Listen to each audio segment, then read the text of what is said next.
Hi friends. So ఇది baby food కోసం sprouts చేసాను అనమాట. ఇవి రాగులు అండ్ ఇవి మూంగ్ దాల్ పెసలు. సో రాగులు పెసలు ఓవర్ నైట్ సోక్ చేసి నెక్స్ట్ డే క్లాత్లో చుట్టి పెడితే 2-3 డేస్కి స్ప్రౌట్స్ అయినాయి. సో ఈ స్ప్రౌట్స్ని మంచిగా ఇంట్లోనే ఆరబెట్టి ఇవి ఆరిన తర్వాత పౌడర్ పట్టి సపరేట్గా పెట్టుకోవాలి.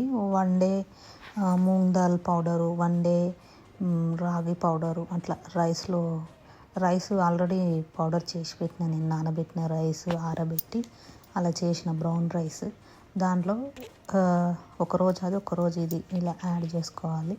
సో వాటి కోసం కొన్ని డ్రై ఫ్రూట్స్ కూడా ఇప్పటికైతే ప్రస్తుతానికి బాదమును and walnut overnight soak చేసి ఆరబెట్టుకోవాలి ఇలాగా. సో అన్నీ సపరేట్గా పెట్టుకొని మీ బేబీకి హ్యాపీగా ఫుడ్ చేసి పెట్టండి. Thank you.